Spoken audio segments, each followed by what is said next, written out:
Regan Slaymaker for Radiant.Green. I have the pleasure to be joined by Ian Rippin, the Chief Executive of MCS Certified. Ian, how are you today, mate? I'm really good. Really busy show. Great to be here.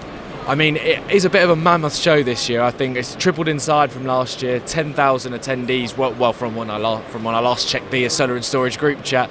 I mean, how has it been for you guys so far? Lots of interest in MCS from contractors who want to join the scheme, manufacturers as well. We're also a manufacturer product scheme, so just great to be around the solar industry and talking about solar and battery storage. So been great, really good. Definitely, I'm glad to hear it. Kind of for those that don't know, what do MCS Certified do, and how do you guys contribute to the solar industry?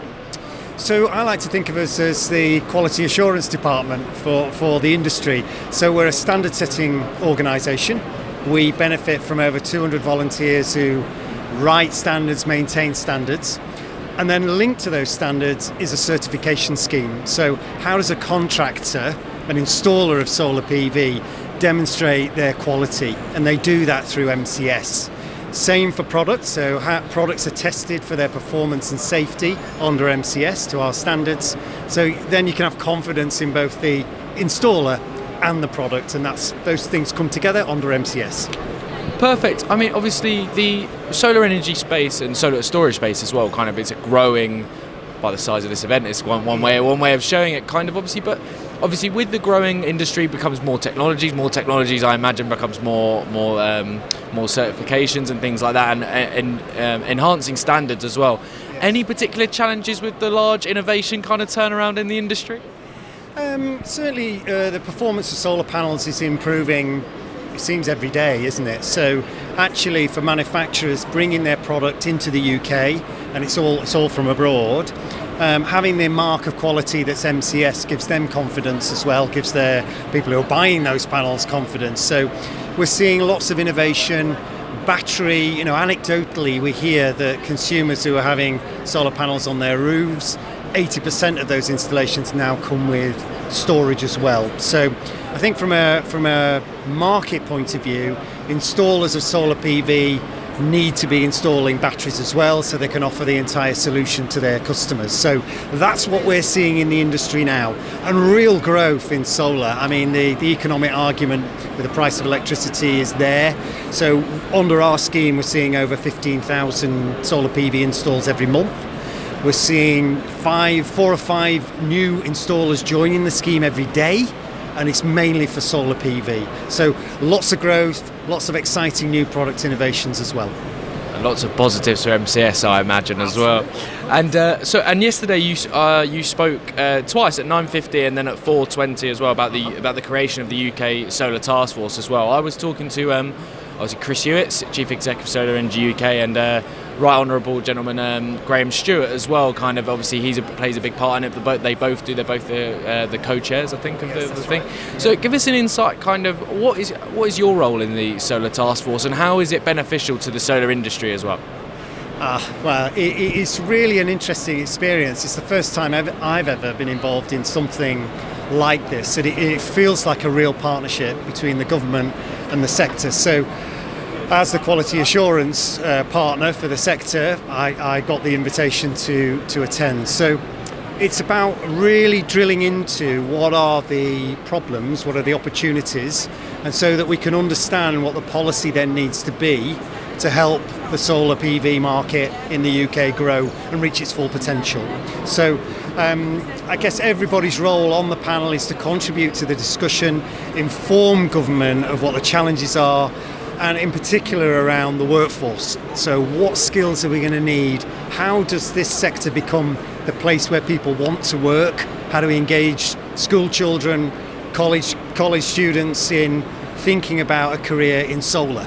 And a lot of them don't really understand what that opportunity is. So that's part of our discussion about how do we reach into their world, meet them where they are, probably on social media, and get them inspired to join this sector, because we're going to need that workforce to realise 70 gigawatts of solar by 2035. That's the government's target.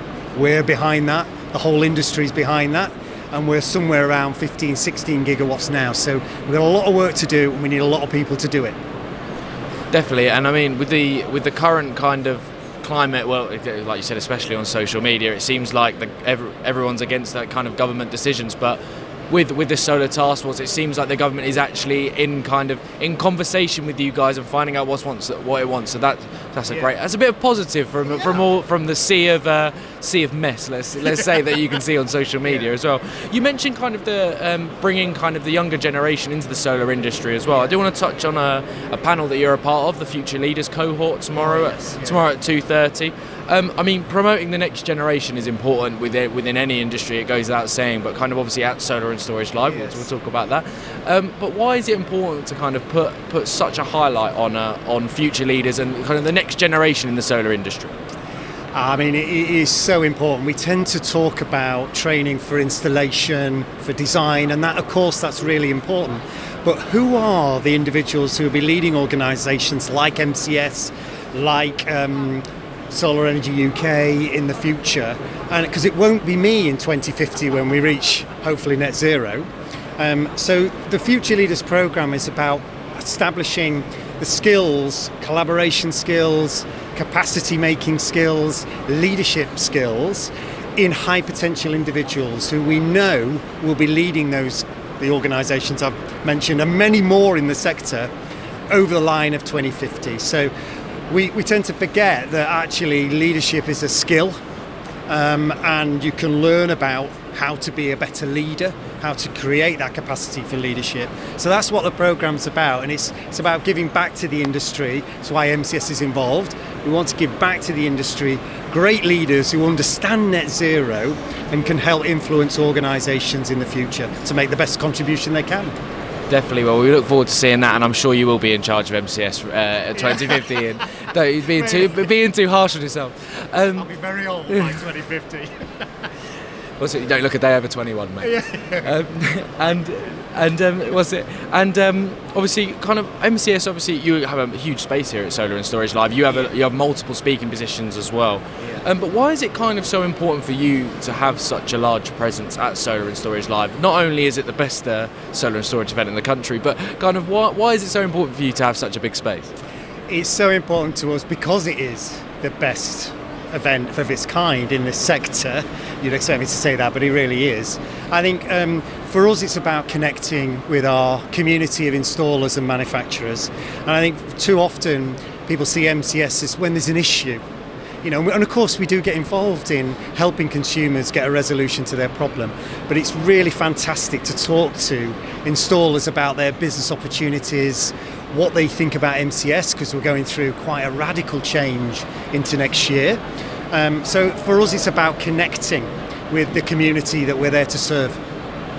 Perfect. And kind of what would you say kind of MCS's main objectives are by the end of the 3 days at Solar and Storage Live? What would you guys like to achieve by the end of the 3 days?